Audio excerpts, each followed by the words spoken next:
बिहार के मुख्यमंत्री नीतीश कुमार ने आज से कुछ दिन पहले घोषणा की थी कि जो बिहार में लगभग 9.5 लाख हेक्टेयर चौर भूमि है उसको विकसित किया जाएगा। हालांकि जिस तरह से किसान परेशान है रोपनी को लेकर के, सरकार ने वैकल्पिक कृषि के तौर पर चौर भूमि को विकसित करने के लिए रोड मैप तैयार कर लिया है। इसके लिए चालू वित्तीय वर्ष में लगभग 28 करोड़ अनुदान लाभुकों को और व्यक्तियों को दिया जाएगा।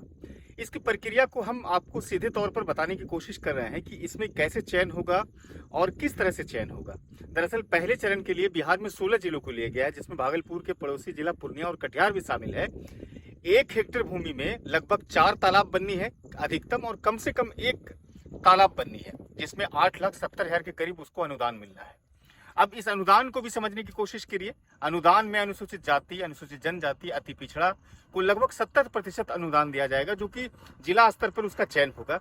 वहीं जनरल की अगर हम बात करें तो लगभग 50% अनुदान देने की बात सरकार ने कही है। पशुपालन एवं मत्स्य विभाग ने इसके लिए दिशा निर्देश भी तैयार कर दिया गया है। तालाब से निकाली गई मिट्टी को बांध के रूप में इस्तेमाल किया जाएगा, जिससे कि बाढ़ की रोकथाम के लिए वो बहुत ही ज्यादा पर्याप्त होगा।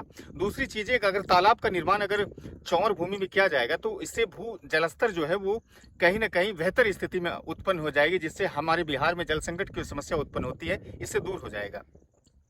चौर भूमि में न केवल मछली पालन की व्यवस्था की जाएगी, बल्कि वैकल्पिक कृषि के तौर पर अनार, अमरूद, केला, पपीता, चना, ये तमाम जो फसलें हैं उसको भी उगाया जाएगा।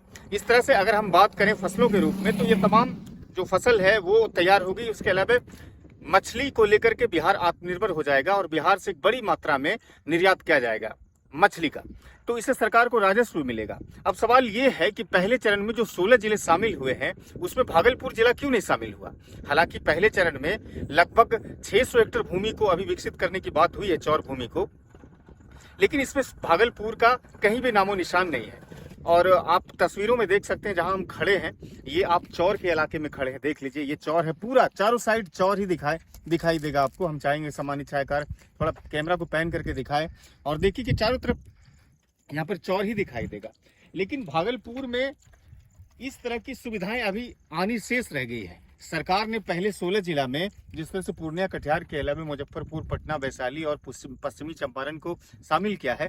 आखिर भागलपुर को इस तरह से अपेक्षित क्यों रखा गया है? भागलपुर धान की फसल के अलावा केला की फसल के लिए भी जाना जाता है, लेकिन जिस तरह से इस पर अल्पवृष्टि हुई है यहाँ पर, उससे कहीं ना कहीं किसान काफी निराश और मायूस है। लेकिन सवाल ये है कि पहले चरण 16 चरण में जब भागलपुर को शामिल नहीं किया गया तो आखिर भागलपुर के साथ सौतेला व्यवहार क्यों इस तरह से किया गया? ये बड़ा सवाल है जिसको हम बिहार वासियों के रूप में सोचने की दरकार है।